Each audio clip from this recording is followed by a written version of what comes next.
स्वामी विवेकानंद ने एक बहुत अच्छी बात बोली थी कि we are creator director writer of our own life destiny. ये बहुत अच्छी बात है कि हम अपने जीवन के निर्माता खुद हैं। लेकिन लाइफ में कुछ चीज़ें प्रीडेस्टिन्ड होती है जिस पे हमारा कंट्रोल नहीं होता। लाइफ अनसीन इनविजिबल होती है, पास्ट की इफ़ेक्ट। लेकिन जब हम धरती पे आते हैं तो हम वर्तमान में रह के वर्तमान का सही इस्तेमाल करते हैं और प्रेजेंट में सारे कर्म करते हैं। पास्ट के जो आने वाले हैं वो तो आएंगे ही आएंगे। सपोज करो कुछ ऐसी परिस्थिति आती है, परेशानी आती है जिसमें आप उलझ के परेशान होकर रह जाते हो। अगर उस चीज़ों में आप उलझे रहोगे तो आप पीछे की तरफ जाओगे। आपका पिछला भी खराब था, वर्तमान में भी आप काम नहीं कर रहे हो, अब आपका फ्यूचर भी खराब होने वाला है। जैसे बच्चे ने किसी एग्ज़ाम में पुअर मार्क्स लाया, पीरियोडिक टेस्ट, यूनिट टेस्ट में ख़राब लाया, कोई प्रॉब्लम नहीं होता है। बहुत बार माइंड उस लेवल पे नहीं आ पाता, बच्चे पुअर परफॉर्मेंस करते हैं।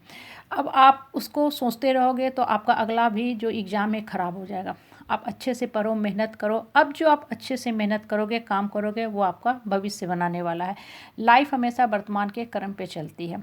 कुछ चीज़ें प्रीडेस्टिन डेफिनेटली होती हैं क्योंकि हम अपने पास्ट को कोई नहीं जानता किसने क्या क्या कर्म करके आए हैं। सपोज करो कि आप किसी शादी में, किसी फंक्शन में आपको जाना है 8 o'clock। आप बहुत अच्छे से ऑफिस के सारे काम किए, घर के काम किए। अब आप तैयार होने के लिए गए, वॉशरूम में गए, बाथरूम में गए, फेस वॉश करने के लिए आप गिर गए, आपके पैर टूट गया या आपके हाथ टूट गया। That was pre destine.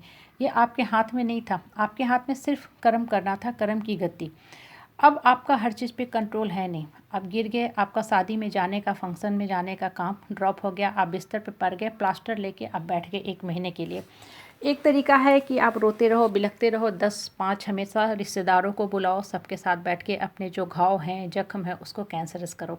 अगर आपका कोई भी जख्म है, घाव है जिस पे आप मलहम पट्टी लगा के बैठे हो, हर बार आदमी आता है, गेस्ट आते हैं, आपसे हमदर्दी करने आते हैं, वो पट्टी आप खोलते हो, आपका जो घाव है जो भर रहा था, हील हो रहा था, हील होने के बजाय कैंसरस हो जाएगा।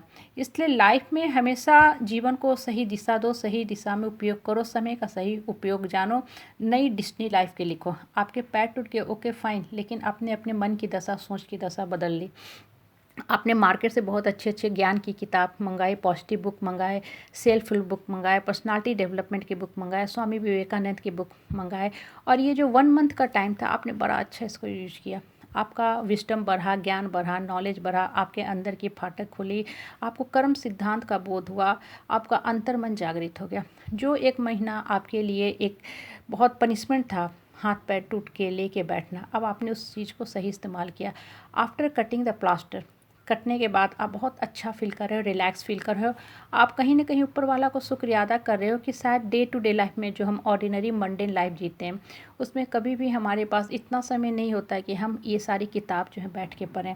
आप कहते हो कि अच्छा हुआ, जो भी होता है अच्छे के लिए ही शायद होता है। मेरा हाथ टूटा या पैर टूटा, हमने इन सारी किताबों का अध्ययन किया, मेरा माइंड बहुत इनलार्ज हो गया है, इन्हेंस हो गया है, पॉजिटिव थिंकिंग से भर गया है। अब मेरे माइंड की एक नई हैबिट बन गई है। क्या हैबिट बन गई है? हमेशा पॉजिटिव बातें सोचना, बोलना, सुनना और पॉजिटिव कंटेंट लिखना। माइंड को हमें उस दिशा में लेके जानी पड़ती है। जैसे खाने का टेस्ट होता है ना, उसी तरह माइंड का भी टेस्ट होता है। जब आप माइंड के टेस्ट को बदल लेते हो ना, तो माइंड को फिर उसी चीज़ की आदत पड़ जाती है और आफ्टर सर्टेन टाइम पीरियड ये आपका हॉबी और हैबिट बन जाता है कि जो भी आप करोगे, सुनोगे, बोलोगे, अच्छी ही करोगे।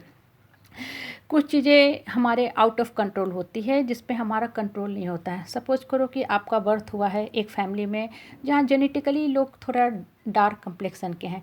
आपको ये जेनेटिकली मिला हुआ है, आपका डीएनए में ऐसा है। लेकिन अगर आप उसको छोड़ दोगे तो आप और डार्क हो जाओगे, टैन हो जाओगे। आप टाइम टू टाइम प्रॉपर अपने फेस का केयर करते हो, होममेड फेशियल लगाते हो, सो मेनी फ्रूट पैक लगाते हो, प्रॉपर सनस्क्रीन इस्तेमाल करते हो, तो आप क्या हुआ, अब आप निग्रो होने से बच गए। आपकी जो स्किन की कम्प्लेक्सन है उतना पे ही रुकी रहेगी, वो आपका एक्सट्रीम डार्क की तरफ नहीं जाएगा। लाइफ के साथ भी बिल्कुल वैसा ही होता है। बहुत सी चीज़ें हमारे कर्म अपने प्रभाव छोड़ते हैं, लेकिन जब हम वर्तमान का कर्म अच्छा करने लगते हैं तो भविष्य हमारा सुधरने लगता है। सपोज़ किसी बच्चे ने इंजीनियरिंग की, उसे बहुत अच्छा जॉब नहीं मिला, अभी वो बेरोजगार है। उस बच्चे ने आगे एमबीए किया। आज इंजीनियरिंग प्लस एमबीए 2 डिग्री लेकर एट द एज ऑफ 40-45 वो किसी कंपनी का चेयरमैन है, जनरल मैनेजर है, बहुत अच्छे पोस्ट पे है। तो उस बच्चे ने क्या किया? पॉजिटिव थिंकिंग इम्प्लीमेंट किया, बेरोजगारी के बारे में नहीं सोचा, अपने नॉलेज को इन्हेंस किया और इतने कम एज में इतने अच्छे वो पोस्ट पे है। उसने अपने लाइफ को मीनिंगफुल बनाया। इसलिए अपने लाइफ की डेस्टिनी अपने हाथ में रखो हमेशा।